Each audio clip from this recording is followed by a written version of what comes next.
अस्सलाम वालेकुम। चलें मज़ेदार सी हरी चटनी बनाते हैं। हरी चटनी बनाने के लिए यहाँ पर मैंने जो है 10 से 12 हरी मिर्च ले ली है, छोटी वाली, ये बहुत तेज़ नहीं है। और साथ ही मैंने 8 जवे लहसुन के ले लिए हैं, एक पूरी गड्डी ले ली है हरी धनिया की, इसे भी मैंने धो लिया था। और एक गड्डी ले ली है मैंने पुदीना की, उसे भी धो के पत्ते निकाल के मैंने इसे छन्ने में रख दिया। 2 पीस लिए मैंने नारियल के। ठीक है, तो सबसे पहले मैं जग ले लूँगी। चटनी बनाने के लिए सबसे पहले मैं जो हूँ इसमें ये जो नारियल है ये तोड़ के डाल दे रही हूँ।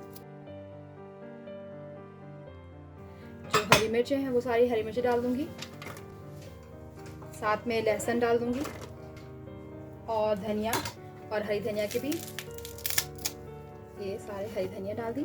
साथ में जो मैंने पुदीना की एक गड्डी धो के रखी थी, ये पुदीना की गड्डी भी डाल दी इसमें। हस्बे ज़रूरत डालूंगी इसमें नमक। 1.5 टीस्पून जो है मैं इसमें यहाँ पे सफ़ेद ज़ीरा का ले रही हूँ। खूब स्पाइसी से बनाऊंगी तो यहाँ पे 1 छोटी चमची भर के मैं ले रही हूँ कुटी हुई लाल मिर्च। थोड़ा सा पानी डालूंगी और इसे मैं ग्राइंड कर लूँगी।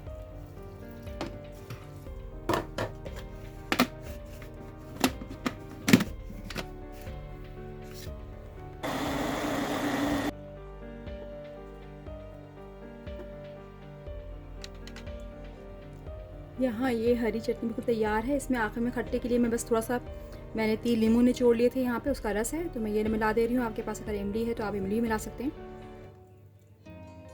और बस ये शामिल मिक्स कर दिया और ये चटनी जो है ज़बरदस्त सी मज़ेदार सी चटनी जो है बिल्कुल तैयार है।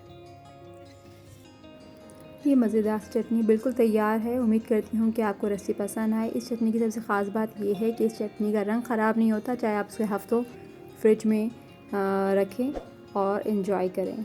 Thank you so much for watching. अल्लाह हाफ़िज़।